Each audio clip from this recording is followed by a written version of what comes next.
પર્ણના પ્રકારની વાત કરીએ આપણે. પર્ણફલક સંપૂર્ણ હોય ત્યારે અથવા જ્યારે પર્ણફલક છેદન પામતું હોય અથવા છેદેલું હોય. જો આ છેદન હોય પરંતુ છેદન મધ્ય શિરા સુધી અડકેલું ન હોય, છેદન હોય પણ મધ્ય શિરા સુધી અડકેલું ન હોય તો પર્ણ સાદું. કાં તો છેદન છે જ નહીં. માનો કે હવે એક પર્ણ આપણે એવું લઈએ કે આમાં કોઈ પર્ણની કિનારીએ છેદન છે જ નહીં. જો આ પર્ણદંડનો ભાગ છે, પર્ણદંડની ટોચ થયા, પર્ણપત્ર મધ્ય શિરા સુધી છેદન. માનો કે બીજું પર્ણ લઈ કે જેમાં આ છેદન આવી રીતે છે, તો આ મધ્ય શિરા થઈ, આ પર્ણદંડ થઈ, તો છેદન છે પણ પર્ણદંડ સુધી અથવા તો મધ્ય શિરા સુધી પહોંચેલું, પર્ણદંડની ટોચ સુધી અથવા મધ્ય શિરા સુધી છેદન નથી. એટલે આ પર્ણને તમે કેવું પર્ણ કહેશો? સાદું. એ પર્ણને કેવું પર્ણ કહેશો? સાદું પર્ણ. પણ જો આ છેદન કાં તો આ છેદન મધ્ય શિરા સુધી પહોંચી ગયું અને કાં એ પર્ણદંડની ટોચ સુધી પહોંચી ગયું. અહીંથી તમને ખબર જ છે શિરાઓ નીકળેલી છે. હવે જો આ છેદન આમ થયું, જોજો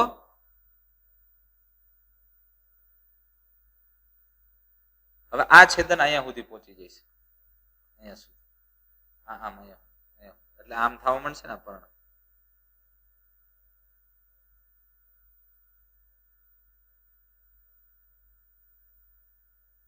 જો આ છેદન મધ્ય શિરા સુધી અથવા પર્ણદંડના ટોચ સુધી થઈ ગયું તો આ પર્ણને સંયુક્ત પર્ણ કહેવાય. આ પર્ણને તમે શું કહેશો? સંયુક્ત પર્ણ. જ્યારે પર્ણફલકનું છેદન મધ્ય શિરા સુધી પહોંચે ત્યારે તે પર્ણફલક, આ પર્ણફલક હવે આખું પર્ણ ન રહ્યું, એ પર્ણનું નાના નાના ભાગ થઈ ગયા એટલે એ નાના નાના ભાગને પર્ણિકાઓ કહેવામાં આવે છે. એટલે પર્ણફલક શેમાં ફેરવાઈ ગયું? ઘણી પર્ણિકાઓમાં વિભાજિત થાય તો એવા પર્ણને શું કહેવાય? સંયુક્ત પર્ણ. પણ એક વસ્તુ બહુ સ્પષ્ટ રહે છોકરાઓ, બહુ મહત્વની વાત એ છે, સાદું પર્ણ હોય કે સંયુક્ત, દરેક પર્ણના કક્ષમાં કક્ષ કલિકાઓ આવેલી હોય. સાદા પર્ણના કક્ષમાં કક્ષ કલિકા હોય અને સંયુક્ત પર્ણના કક્ષમાં કક્ષ કલિકા હોય. પણ સાંભળવા જેવી બહુ મહત્વની વાત છે, એમસીક્યુમાં ઘણા વિદ્યાર્થી ભૂલ કરતા. સંયુક્ત પર્ણમાં કક્ષ કલિકા હોય પણ સંયુક્ત પર્ણની પર્ણિકા, આ પર્ણિકાઓમાં કક્ષ કલિકા ન હોય. આટલું મગજમાં. એટલે સાદું પર્ણ અને સંયુક્ત પર્ણ બે કક્ષ કલિકા ધરાવે પણ સંયુક્ત પર્ણની પર્ણિકાઓમાં કક્ષ કલિકા હોતી નથી. આપણે ઘણી વખત આને પર્ણ સમજી લેતા હોય પણ આખું એક પર્ણ છે. એટલે સાદા પર્ણ અને સાદા પર્ણમાં કાં તો છેદન ન હોય અને જો છેદન હોય તો એ પર્ણદંડના ટોચ કે મધ્ય શિરા સુધી થયેલું હોતું નથી, તો એ સાદું પર્ણ છે. અને જો છેદન થયું અને મધ્ય શિરા સુધી પહોંચી ગયું અથવા તો પર્ણદંડના ટોચ સુધી પહોંચી ગયું તો આવું છેદન થયેલું પર્ણ, એનું પર્ણપત્ર પર્ણિકાઓમાં ફેરવાઈ જાય અને આ પર્ણને સંયુક્ત પર્ણ કહેવાય. હવે આપણે સાથે સાથે આકૃતિ જોઈ લઈએ, ફોટોગ્રાફ જોઈ લઈએ. આ પર્ણ કેવું છે? આ સાદું પર્ણ છે, છેદન છેક સુધી નથી. આ સાદું પર્ણ છે, આ સંયુક્ત પર્ણ છે. અરે છેદન પર્ણદંડના ટોચ સુધી થઈ ગયું છે એટલે આ સંયુક્ત પર્ણ છે. લીમડાનું પર્ણ સંયુક્ત પર્ણ છે. જો અહીંયાથી આખું પર્ણ છે, આ છેદન થઈને આમ કિનારીઓ છે, આ પણ સંયુક્ત. આ બે સંયુક્ત પર્ણો છે. આ બે સંયુક્ત પર્ણોને ફરી તમે બે ભાગમાં વિભાજિત કરી શકો. સંયુક્ત પર્ણના બે પ્રકાર પાડી શકાય. પક્ષવત એટલે કે પીછાકાર સંયુક્ત પર્ણ, અને જેમાં સામાન્ય ધરી પર ઘણી સંખ્યામાં પર્ણિકાઓ હાજર હોય. પત્રાક્ષ કે જે પર્ણની મધ્ય શિરાના અસ્તિત્વને રજૂ કરે. જોજો સમજો વાતને.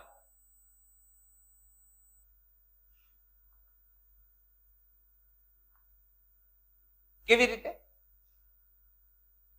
હવે આ એક પર્ણ છે, સમજીએ.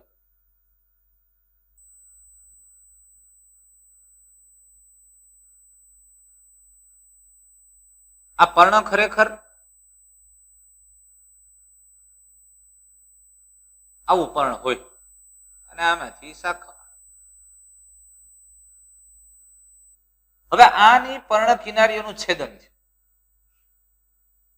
અને આ છેદન જો આને મધ્ય શિરા અથવા તો પત્રાક્ષ કે શું, પત્રનો અક્ષ ભાગ, આનું છેદન થયું અને આમ છેદન થતું.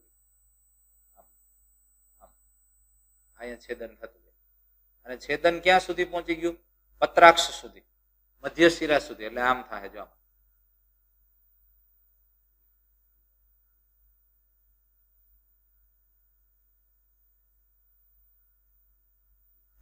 આ પર્ણ સંયુક્ત.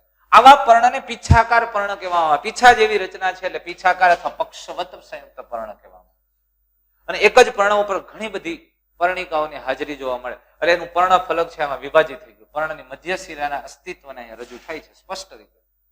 તો આ પીછાકાર સંયુક્ત પર્ણ છે. જુઓ, આ પીછાકાર સંયુક્ત પર્ણ, આ આખી મધ્ય શિરા ત્યાં સુધી પર્ણિકાઓમાં વિભાજિત થઈ ગયું. પીછાકાર સંયુક્ત. ત્યાર પછી પંજાકાર સંયુક્ત પર્ણ. પંજાકાર સંયુક્ત પર્ણની જો આપણે વાત કરીએ તો પંજાકાર સંયુક્ત પર્ણમાં છેદન, આમાં જો છેદન મધ્ય શિરા સુધી થયું હતું, પીછાકારમાં છેદન મધ્ય શિરા સુધી, પણ પંજાકાર સંયુક્ત પર્ણની અંદર છેદન પર્ણદંડના ટોચ સુધી થાય છે. હવે તમે સમજો, આમ પર્ણ છે,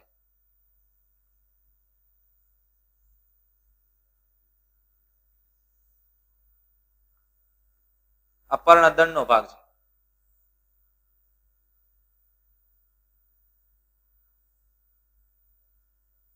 આમ છે. હવે આ છેદન થતા થતા થતા થતા અહીંયા પર્ણદંડના ટોચ સુધી છેદન થાય, અહીંયા સુધી. એટલે તમે આને જોશો ને તો પર્ણ કેમાં ફેરવાઈ જશે? જોજો, આ પર્ણદંડનો ટોચ અહીંયાથી એક આમ ગયું છે, એક આમ ગયું છે, એક શિરા આમ ગયું છે. આ છેદન થઈ અને આમ થઈ, આ છેદન થઈ આમ થઈ, અને આ છેદન થઈ આમ. ત્રણ પર્ણિકાઓમાં વિભાજિત. પણ ત્રણેય પર્ણિકાઓનું નિર્માણ ક્યાંથી થયું? કે પર્ણદંડનો ટોચ.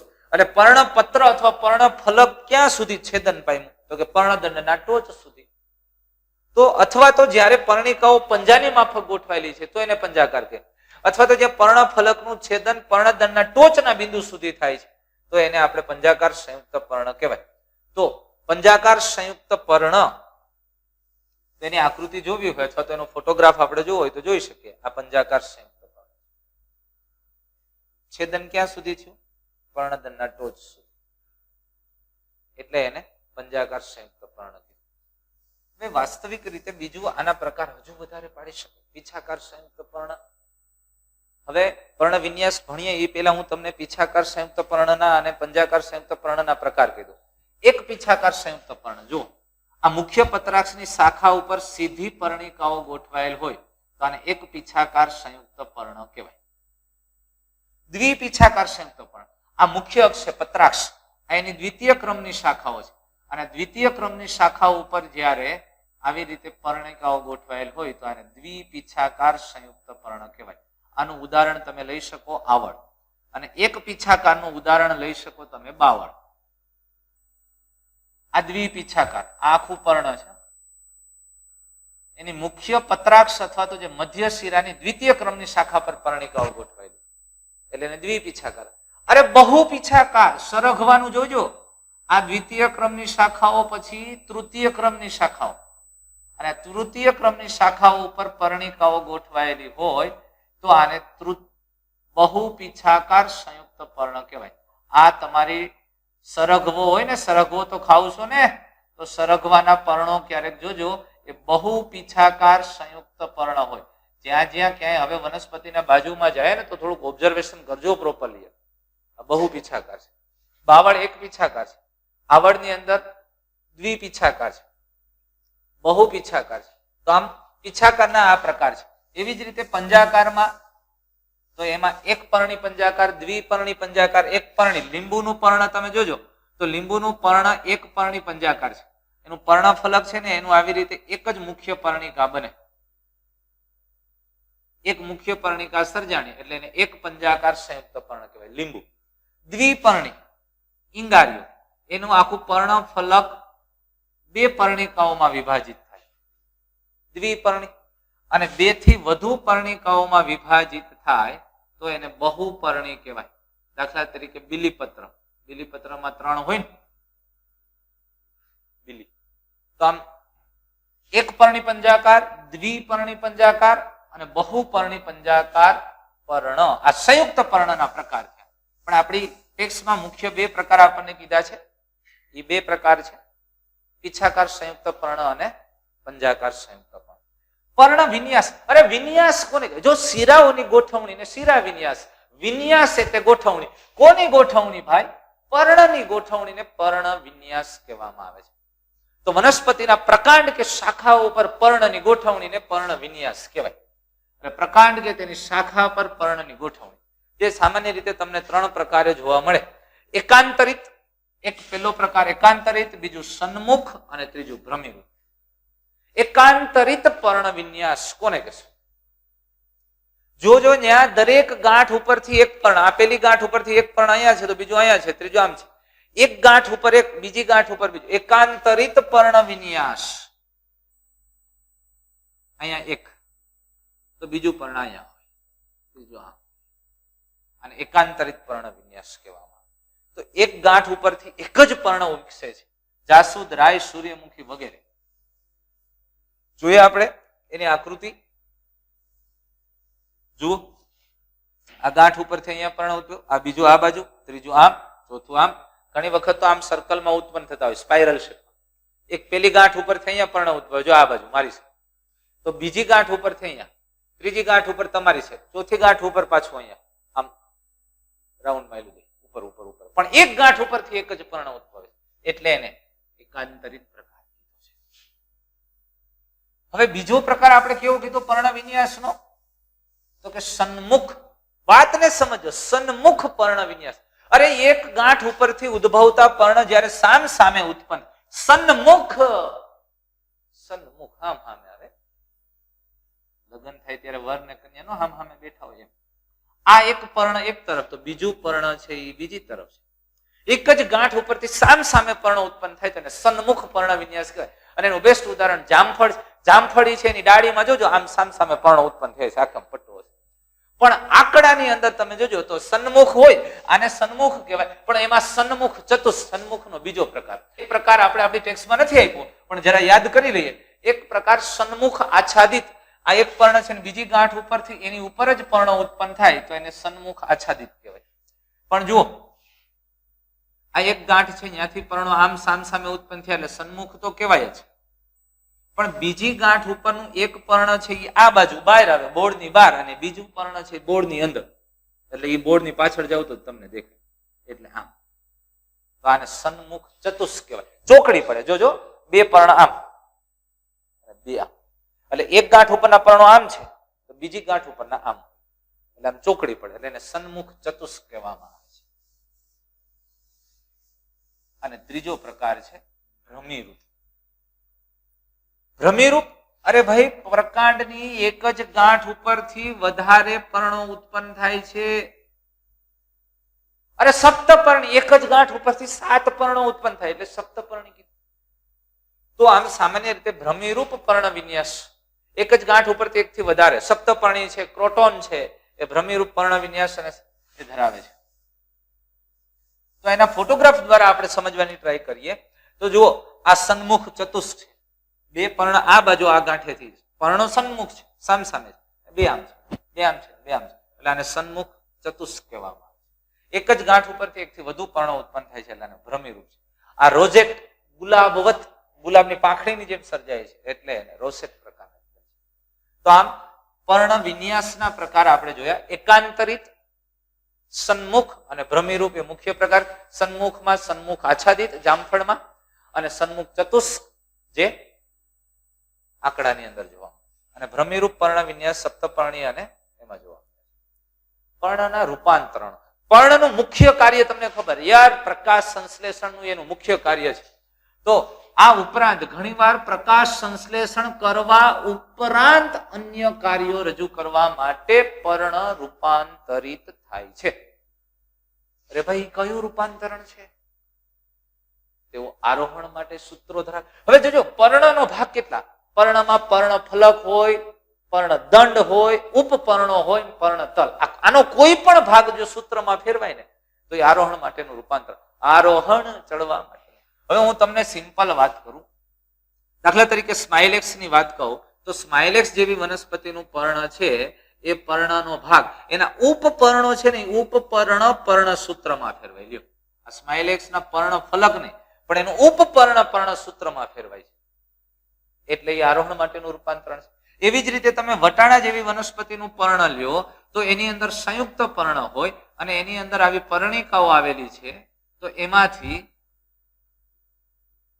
આ કેટલીક આગલી 3 પર્ણિકાઓ છે એ પર્ણ સૂત્રમાં ફેરવાઈ જાય, આરોહણનું કામ કરેલું. તો એ પણ પર્ણનું સૂત્રમાં રૂપાંતરણ છે. અરે કંકાસણી જેવી વનસ્પતિના પર્ણો તમે લ્યો, કંકાસણી વનસ્પતિના પર્ણનું પર્ણાગ્ર પર્ણ સૂત્રમાં ફેરવાયેલું હોય. વચનાગ કંકાસણી એનો પર્ણનો અગ્રભાગ પર્ણ સૂત્રમાં ફેરવાય. તો આવી રીતે પર્ણના વિવિધ ભાગો આરોહણની ક્રિયામાં પર્ણ સૂત્રમાં રૂપાંતરિત થાય. ટેન્ડ્રિલ્સ, જો આ પર્ણ લીફ ટેન્ડ્રિલ્સ છે, આની પેલા ઓલું પ્રકાંડનું પણ તો જો કલિકાઓ કક્ષ કલિકા પ્રકાંડ સૂત્રમાં, તો એ પ્રકાંડ સૂત્ર કહેતા હતા. અને અહીંયા પર્ણનો કોઈ ભાગ સૂત્રમાં ફેરવાય છે એટલે પર્ણ સૂત્ર કહે છે. પછી ઉપપર્ણ પણ હોઈ શકે, એ પર્ણનો અગ્રભાગ પણ હોઈ શકે કે પર્ણિકાઓ પણ હોઈ શકે. અરે આ ઉપરાંત નખવેલ જેવી વનસ્પતિ છે ને, નખવેલ, એમાં કેવું થાય, એનું પર્ણ હોય ને તો એની આ પર્ણિકાઓ છે અને આગલી 3 પર્ણિકાઓ છે ને એ આમ હુકમાં ફેરવાઈ જાય. જો નખ જેવી રચના, હુક આમ ટીંગાઈ જાય અને એટલે જ નામ પડ્યું નખવેલ. તો એ આરોહણ માટેના રૂપાંતરણો છે. પણ પર્ણસૂત્ર વટાણાની અંદર જોવા મળે અને એની પર્ણિકાઓ છે પર્ણ સૂત્રમાં ફેરવાય છે. ત્યાર પછી રક્ષણ માટે, અરે પર્ણનું રક્ષણ માટે કંટમાં રૂપાંતરણ થાય છે. કંટ, જો પ્રકાંડનું રૂપાંતરણ હોય ને તીક્ષ્ણ ધારદાર રચનામાં તો એને પ્રકાંડ કંટક કહેવાય. અને પર્ણનું ધારદાર અને રક્ષણ માટે રૂપાંતરણ હોય તો એને પર્ણકંટ કહેવાય. આ મગજમાં છે પર્ણકંટ. આવું થોરમાં જોવા મળે. આપણે જોઈ ગયા ફાફડા થોરનું પ્રકાંડ છે, એ પ્રકાંડ તમે જુઓ તો સામાન્ય રીતે ચપટું થઈ જાય પ્રકાશ સંશ્લેષણ માટે, અને એના પર્ણો છે એ કાંટામાં રૂપાંતરિત થઈ જાય. એટલે પર્ણકંટમાં રૂપાંતર થાય. 2 કામ કરે, એક તો પાણીના વ્યયને અટકાવે અને રક્ષણ સાથે સંકળાયેલ છે. અને ત્યાર પછી ડુંગળી અને લસણ જેવી વનસ્પતિના પર્ણમાં ખોરાકનો સંગ્રહ, એટલે ખોરાક સંગ્રહ માટેનું વિશિષ્ટ કાર્ય પર્ણનું. હવે ડુંગળી અને લસણની અંદર ડુંગળીમાં પ્રકાંડનો ભાગ હોય ને એને કંદ કહેવાય. તમે જોજો ડુંગળીને કાપો એટલે નીચે આમ આમ થોડીક તકતીમય રચના હોય ડુંગળીમાં, અને ડુંગળીની આ તકતીમય રચના જેને પ્રકાંડ આપણે કહીએ, એનું પ્રકાંડ બહુ નાનું હોય અને પ્રકાંડ છે એ પ્રકાંડનો ભાગ એને કંદ કહેવાય. અને અહીં નીચે તમે જુઓ તો અસ્થાનિક તંતુમય મૂળ આવેલા હોય અને આ પ્રકાંડની ફરતે આગળના ભાગમાં અગ્રકલિકા વાળો ભાગ અને ત્યાં એની ફરતે પર્ણો. પણ એમાં પર્ણમાં ખોરાકનો સંગ્રહ, જોજો આમ પર્ણો તો હોય પણ એમાં ખોરાકનો સંગ્રહ છે પર્ણના તલ ભાગમાં થાય અને એ ડુંગળી છે એ માંસલ બને છે અને એકદમ દડા જેવી. એના ખોરાકનો સંગ્રહ પર્ણના તલ ભાગોમાં થાય છે. એટલે અહીંયા ડુંગળીની અંદર ખાઈ જાય જો, જ્યાં ખોરાક સંગ્રહ થાય એ મનુષ્ય ઉપાડી લે. મેં નથી કીધું દાબી જ જાય. તો અહીંયા ખોરાકનો સંગ્રહ પર્ણના તલ ભાગે થાય છે અને એટલે પર્ણતલ દળદાર અને માંસલ બને, ખાવા લાયક બને છે. તો ખોરાક સંગ્રહી રચના લસણમાં બનતી કડી એ પર્ણનો તલ ભાગ છે જ્યાં પ્રકાંડ સાથે જોડાય છે. લસણની નીચે ચકતી જેવું બિંબ જેવું રચના છે તકતીમય, એ એનું પ્રકાંડ છે, એ કંદ પ્રકારના પ્રકાંડ છે. એટલે ડુંગળીમાં ખોરાક સંગ્રહ, લસણની અંદર ખોરાક સંગ્રહ પ્રકાંડ પર્ણના તલ ભાગોમાં થતો જોવા મળે છે. દરેકની આકૃતિ જોઈએ આપણે. જુઓ આ પર્ણિકાઓ પર્ણસૂત્રમાં ફેરવાણ, આ ડુંગળીના આ દરેક ભાગ છે ને જ્યાં આ પર્ણ તલનો ભાગ છે જ્યાં ખોરાકનો સંગ્રહ થાય, આ પ્રકાંડ છે. લ્યો આ પ્રકાંડ છે ને આ પર્ણ તલમાં ખોરાક સંગ્રહિત રચનાઓ છે. અને આ ફાફડા થોરની ઉપર દેખાતા કાંટાઓ એ પર્ણનું રૂપાંતરણ છે, કંટમાં રૂપાંતરિત. હવે ઓસ્ટ્રેલિયન બાવળમાં વિશિષ્ટ રૂપાંતરણ જોવા મળે. બહુ અગત્ય, એટલે ઓસ્ટ્રેલિયન ભૂરિયો બાવળ, ભૂરિયો ઓસ્ટ્રેલિયન એકેશિયા. હવે બહુ અગત્યની વાત છે, બાવળની અંદર એક તો સામાન્ય રીતે પર્ણો છે એ કંટમાં કા રૂપાંતર, પણ અહીંયા એમાં મોટે ભાગે શું છે એના પર્ણો ઝડપથી ખરી જાય, અલ્પજીવી હોય છે એના પર્ણ. તો પ્રકાશ સંશ્લેષણ કેમ કરવું? તો આ ઓસ્ટ્રેલિયન બાવળની અંદર આ પ્રકાંડનો ભાગ છે અને પછી આ પર્ણ દંડ હોય. તમે સમજો આ પર્ણદંડ પછી અહીંથી નાના નાના પર્ણો છે એમાં આવી પર્ણિકાઓમાં ગોઠવાઈ ગયું, પણ આ ઝડપથી ખરી જાય છે. આ પર્ણ ઝડપથી ખરી જાય તો એનો જે પર્ણદંડ છે પર્ણદંડ પહોળો અને ચપટો બની અને ખોરાક સંશ્લેષણ એટલે પ્રકાશ સંશ્લેષણનું કાર્ય કરે છે. એનો પર્ણદંડ છે એ ચપટો અને પહોળો બને છે. જો એના પર્ણ, આ વનસ્પતિના પર્ણ નાના અને અલ્પજીવી છે અને પર્ણ નાના અને અલ્પજીવી ખરી જાય છે એટલે એનો પર્ણદંડ લીલો અને મોટો ચપટો બની અને પ્રકાશ સંશ્લેષણ માટે વિસ્તૃત થાય છે, મોટો બને છે.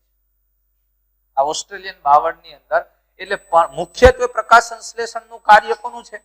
પર્ણમાય પર્ણપત્રનું છે. હવે અહીંયા પર્ણપત્રના ભાગો ખરી પડે છે એટલે કોને ઉપાડી લીધું? પર્ણદંડ. શેમાં ફેરવાઈ ગયું? પર્ણપત્ર જેવી રચનામાં ચપટો પહોળો થઈ ગયો અને પ્રકાશ સંશ્લેષણ માટે અનુકૂલિત. ત્યાર પછી કળશ પર્ણની અંદર બહુ અગત્યની વાત છે. આ કીટાહારી વનસ્પતિ, કીટભક્ષી વનસ્પતિમાં કળશ પર્ણ અને વિનસનો મક્ષીપાસ, એની અંદર એના પર્ણપત્રની રૂપાંતરિત રચનાઓ અદ્ભુત છે, જે કીટકોનું ભક્ષણ કરી જાય છે. વનસ્પતિ કીટકોને ખાઈ જાય, ઉપાડી લે છે. જે સામાન્ય રીતે આમ તો એ પ્રકાશ સંશ્લેષણ જ કરે છે, પરોપજીવી નથી, આ મગજમાં રાખજો, પણ તેમાંથી માત્ર નાઇટ્રોજન યુક્ત ઘટકો મેળવે છે. પોતે પ્રકાશ સંશ્લેષણ કરીને જ ખોરાક બનાવે છે. પણ કળશ પર્ણનું પર્ણપત્ર છે એ પર્ણપત્ર અથવા પર્ણફલક કળશ જેવી રચનામાં રૂપાંતરિત થઈ જાય. ઓસ્ટ્રેલિયન બાવળનું પર્ણદંડ, પર્ણદંડ ચપટો થઈ ગયો અને પર્ણ જેવી રચનામાં એનું પર્ણ આ છે, પર્ણ ખરી જાય અને આ પર્ણદંડ છે એ પર્ણફલક જેવી રચના ધારણ કરે છે. આ કળશ પર્ણ છે. જુઓ, આ પર્ણપત્ર છે એનો કેટલોક ભાગ આવા કળશ જેવા ભાગમાં રૂપાંતરિત છે. એમાં એકદમ પાચક ઉત્સેચકો, હાઇડ્રોલેઝ પ્રકારના કેટલાક ઉત્સેચકો છે, રંગબેરંગી છે, આકર્ષક છે, એટલે કીટકો ઉડતા ઉડતા એમાં જાય અને જેવા એમાં જાય એટલે વાત પૂરી, કીટક હતું મૃત્યુ પામે અને પછી એમાંથી નાઇટ્રોજન યુક્ત દ્રવ્યો છે એ મેળવે છે. આ કીટપક્ષી વનસ્પતિ કળશ પર્ણ છે. વિનસનો મક્ષીપાસ, એના પર્ણ જુઓ, પર્ણમાં આમ દાંતિયાની જેમ બે બાજુ દાંતાઓ છે કિનારી, એ ફ્લાઇટ છે. કોઈ કીટક ઉડતું ઉડતું એના નજીકમાંથી જાય એટલે એ પર્ણ બીડાઈ જાય ને એટલે અંદર કીટક હલવાઈ જાય. પછી એવા પાચક ઉત્સેચકીય સ્ત્રાવ કરે અને જે સ્ત્રાવ કીટકોનું પાચન કરે. એટલે આવી રીતે આ વિનસનો મક્ષીપાસ છે. આવી જ રીતે જલીય વનસ્પતિ છે, અર્કજવર છે, ફુગા જેવી રચના થાય અને એમાં કીટકો છે એટ્રેક્ટ થાય અને અંદર જાય અને એને પાચક ઉત્સેચકોની મદદથી મારે છે અને એમાંથી નાઇટ્રોજન યુક્ત દ્રવ્યો મેળવે છે. આમ વનસ્પતિના પર્ણની આ રૂપાંતરિત રચનાઓ છે. સૌથી પહેલી વાત આપણે શેના માટેની કરી? વનસ્પતિના પર્ણનું રૂપાંતરણ, આરોહણ માટે પર્ણસૂત્ર, ત્યાર પછી રક્ષણ માટે પર્ણકંઠ, ત્યાર પછી ખોરાક સંગ્રહ, પર્ણતલના ભાગમાં ખોરાક સંગ્રહ, ઉદાહરણ ડુંગળી. ઓસ્ટ્રેલિયન બાવળનો પર્ણનું મુખ્ય કાર્ય પ્રકાશ સંશ્લેષણ છે, પણ પર્ણપત્ર સિવાયનો ભાગ, પર્ણદંડનો ભાગ છે, ઈ પ્રકાશ સંશ્લેષણ માટે રૂપાંતરિત થાય અને ચપટો પહોળો બને છે. એટલે ઓસ્ટ્રેલિયન બાવળની અંદર પ્રકાશ સંશ્લેષણ, ખોરાક સંશ્લેષણ અને કીટભક્ષી વનસ્પતિઓના પર્ણપત્ર અથવા પર્ણફલક વિવિધ રંગબેરંગી અને રૂપાંતરિત રચનાઓમાં જે કીટકોના ભક્ષણ સાથે સંકળાયેલ છે અને આ પર્ણની રૂપાંતરિત રચનાઓ છે. તો અહીંયા પર્ણ સુધીની વાત રાખી, આ વિડીયોની અંદર પર્ણની રચનાઓ સુધીની વાત કરી. દોસ્તો હોય તો આપણી આ ચેનલ સબસ્ક્રાઇબ કરજો, લાઈક કરજો, આપણે રેગ્યુલર વિડીયો મળતા રહીએ.